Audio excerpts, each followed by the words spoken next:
बिस्मिल्लाहिर्रहमानिर्रहीम। अस्सलाम वालेकुम students, welcome to easy learning channel. हम पढ़ रहे थे अपना चैप्टर ट्रांसपोर्ट में आज का हमारा टॉपिक है transport of water in stem. पिछले टॉपिक में हमने पढ़ा था कि किस तरीके से रूट जो है वो सॉइल से वाटर और मिनरल को एब्जॉर्ब करती है, फिर वो वाटर जो है जाइलम के अंदर जाता है। आज के हम टॉपिक में देखेंगे कि वो वाटर जो है जाइलम वेसल्स के जरिए किस तरह प्लांट के ऊपर तक पहुंचता है। यानी कि आप देखेंगे हमारे पास जो ट्रीज होते हैं कितनी ज्यादा हाइट के होते हैं, तो किस तरीके से पानी जो है दरख्तों की इतनी ऊंची ऊंचाइयों तक पहुंच जाता है, इसको हम देखेंगे आज के टॉपिक में, that is transport of water in stem.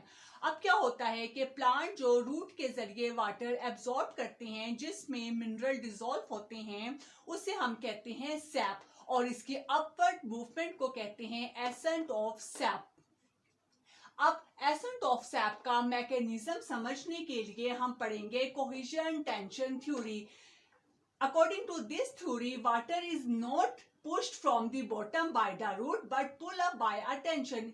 इस थ्योरी के मुताबिक क्या होता है कि रूट से जो पानी है वो ऊपर की तरफ पुश नहीं किया जाता, बल्कि एक टेंशन के जरिए वो पानी ऊपर की तरफ पुल किया जाता है। ये जो टेंशन है वो ट्रांसपायरेशन के जरिए क्रिएट होती है, इसलिए उसको हम कहते हैं ट्रांसपायरेशन पुल। अब ये ट्रांसपायरेशन पुल जो क्रिएट होता है प्लांट के अंदर वो कौन कौन से फैक्टर्स की वजह से होता है, उसमें सबसे पहले हमारे पास आ जाता है कोहेजन फोर्सेस। कोहेजन फोर्सेस क्या होती हैं कि वाटर मॉलिक्यूल्स के अंदर जो हाइड्रोजन बॉन्डिंग की वजह से आपस में म्यूचुअल अट्रैक्शन होती है, ठीक है। वाटर के मॉलिक्यूल्स के अपने अंदर जो कोहेजन या अट्रैक्शन होती है उसे हम कहते हैं कोहेजन फोर्सेस। और इस वाटर मॉलिक्यूल्स की जाइलम वेसल्स के साथ जो एडर होने की अट्रैक्शन होती है उसे हम कहते हैं एडिशन फोर्स। अब ये कोहेजन और एडिशन फोर्स जो है इतनी ज्यादा पावरफुल होती है कि इसके जरिए पानी जाइलम वेसल्स के अंदर एक नॉन ब्रेकेबल कॉलम बनाकर कंटिन्यूअस कॉलम बनाता है जाइलम वेसल्स के अंदर। और इस कोहेजन और एडिशन की वजह से ही जो वाटर है वो एक कॉलम की सूरत में जाइलम वेसल्स के अंदर कैपिलरी एक्शन के जरिए एंटर होता है। अब इस डायग्राम में आप देखें कि रूट हेयर से वाटर एब्जॉर्ब होता है जाइलम के जरिए। अब जाइलम से वो वाटर जाता है स्टेम के जाइलम के अंदर, और स्टेम के जाइलम के से फिर वो लीफ के जाइलम तक जाता है। तो ये जो एक कंटिन्यूअस कॉलम बनता है किस वजह से बनता है, कोहेजन एडिशन फोर्सेस और ट्रांसपायरेशन पुल की वजह से। कैसे, अब हम इसके मैकेनिज्म्स को एक दफा तो दोबारा से समझते हैं। सबसे पहले क्या होता है कि हमने पढ़ा था कि ट्रांसपायरेशन में जो वाटर है वो मीसोफिल सेल से एंटर होता है इंटरसेलुलर स्पेसिस में, और फिर इंटरसेलुलर स्पेसिस में से वो स्ट्रोमेटा के जरिए बाहर एवेपोरेट हो जाता है। अब जब मीसोफिल सेल से पानी निकल गया है तो वो मीसोफिल सेल्स जो है जाइलम वेसल से वाटर को विड्रॉ करेंगे by the action of cohesion forces.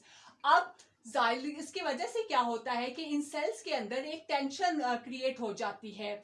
अब वो जो टेंशन है वो प्लांट में नीचे की तरफ ट्रांसमिट की जाती है। कैसे कि ये जो लीफ के जाइलम वेसल्स है ये वाटर को विड्रॉ करते हैं स्टेम के जाइलम से, और स्टेम का जाइलम जो है वो पानी विड्रॉ करता है रूट के जाइलम से, और रूट जो है वो वाटर को विड्रॉ करती है रूट हेयर से, और रूट हेयर सॉइल से मजीद पानी एब्जॉर्ब करता है। तो इस तरीके से रूट से लेकर लीव्स तक वाटर का एक नॉन ब्रेकेबल कंटिन्यूअस कॉलम बन जाता है, और इस की वजह से, और अब ये कोहेजन एडिशन और ट्रांसपायरेशन पुल ये इतना पावरफुल होता है कि इससे पानी दरख्तों की उतनी ऊंचाई तक भी पानी आराम से पहुंच जाता है। अब हम अगर इस ट्रांसपोर्ट ऑफ वाटर को एक लाइन में समराइज करना चाहे तो वो इस तरीके से करेंगे कि सॉइल के अंदर जो वाटर है वो एब्जॉर्ब करते हैं रूट हेयर से वो वाटर जाएगा रूट कॉर्टेक्स से जाइलम के अंदर, रूट की जाइलम के अंदर, फिर रूट की जाइलम से वो पानी जो है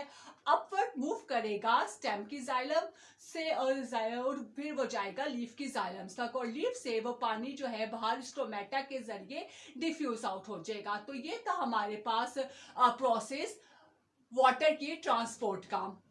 अब हम अपना नेक्स्ट टॉपिक देख लेते हैं, translocation of food in plant. अब हमें पता है कि प्लांट के अंदर जो फूड है वो लीफ के अंदर प्रिपेयर होती है, और लीफ के अंदर जो फूड प्रिपेयर होती है वो in the form of sucrose होती है। फिर वो फूड जो है लीफ से प्लांट के डिफरेंट पार्ट को ट्रांसपोर्ट की जाती है। अब इस फूड की ट्रांसपोर्टेशन को हम कहते हैं ट्रांसलोकेशन, यानी transportation of food is called translocation. और ये काम किसके जरिए होता है? फ्लोएम के जरिए। फ्लोएम के जो सेल्स हैं वो बने होते हैं फ्लोएम एलिमेंट से और कंपेनियन सेल से, यानी सीव ट्यूब और इसके साथ कंपेनियन सेल अटैच होते हैं। अब ये ट्रांसलोकेशन ऑफ फूड का प्रोसेस समझने के लिए हमारे पास मैकेनिज्म होता है प्रेशर फ्लो मैकेनिज्म थ्योरी। इस थ्योरी के मुताबिक क्या होता है? The movement of water containing sucrose through sieve tube in the form of a source to sink is due to the difference of sucrose between these two sides। क्या होता है according to this theory, pressure flow mechanism theory, के ये जो sucrose की movement होती है, जिसमें सक्रोज वाटर के जरिए इसकी जो मूवमेंट होती है वो सीव ट्यूब में सोर्स से लेकर सिंक तक होती। किस वजह से? इन दोनों रीजन के डिफरेंस की वजह से। डिफरेंस किस चीज का होता है? सक्रोज का डिफरेंस। कैसे? अब हम इस बात को डायग्राम के जरिए समझते हैं। पहले मैं आपको बता दूं कि सोर्स और सिंक क्या होता है। सोर्स वो एरिया जहां पे सक्रोज की या ग्लूकोज की फॉर्मेशन होती है, यानी कि लीव्स, यानी कि जहां पे फूड प्रिपेयर की जाती है और जहां पे सक्रोज की कंसंट्रेशन ज्यादा होती है। और सिंक वो एरिया होता है जहां पे उस फूड को ट्रांसलोकेट किया जाता है। अब वो एरिया रूट भी हो सकता है, फ्रूट भी हो सकता है, पौधे के डिफरेंट प्लांट जहां पे फूड को भेजा जाता है। जाहिर है वहां पे सक्रोज की कंसंट्रेशन कम होगी, तो उसे हम कहते हैं सिंक। अब हम इस ट्रांसलोकेशन के प्रोसेस को समझते हैं। इसमें सबसे पहले क्या होता है कि लीफ के अंदर जो है वो ग्लूकोज की पेप्टिडेशन होती है by the process of photosynthesis. अब उस ग्लूकोज का जो ज्यादातर हिस्सा है वो सक्रोज में कन्वर्ट हो जाता है। वो सक्रोज जो है फ्लोएम सेल्स के कंपेनियन सेल में ट्रांसलोकेट पुल की जाती है, भेजी जाती है with the use of energy, यानी कि ATP. With the use of ATP वो जो सक्रोज है वो फ्लोएम सेल्स के अंदर ट्रांसलोकेट की जाती है, जिसकी वजह से क्या होता है कि फ्लोएम सेल के अंदर सक्रोज की कंसंट्रेशन ज्यादा हो जाती है। अब फ्लोएम के साथ मौजूद होते हैं जाइलम वेसल्स। अब जाइलम वेसल्स के जरिए जो जाइलम वेसल से पानी जो है वो फ्लोएम में जाता है by the process of osmosis. उसकी वजह से क्या होता है कि पानी के फ्लोएम के अंदर जाने की वजह से फ्लोएम के सीव ट्यूब्स के अंदर प्रेशर क्रिएट होता है, जिसे हम कहते हैं हाइड्रोस्टैटिक प्रेशर। अब ये जो प्रेशर है वो फ्लोएम के अंदर जो सक्रोज मौजूद होती है उसको नीचे की तरफ पुल अप करता है और उसको लेके जाता है सिंक तक। वो सिंक रूट भी हो सकती है, फ्रूट भी हो सकती है, कोई भी जगह जहाँ पे फूड की जरूरत होती है।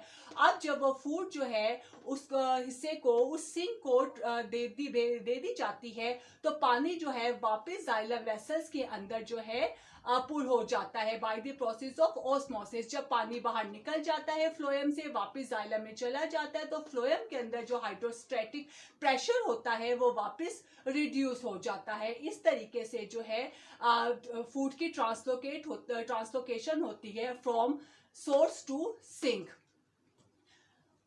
आई होप कि आपको ये दोनों टॉपिक समझ आ गए होंगे। अगर आपको समझ आ गए हों तो मेरी वीडियो को लाइक कर दें, मेरे चैनल को सब्सक्राइब कर दें। इंशाल्लाह ताला आपसे नेक्स्ट टॉपिक में मुलाकात होती है। तब तक के लिए इजाज़त दीजिए। अल्लाह हाफिज़।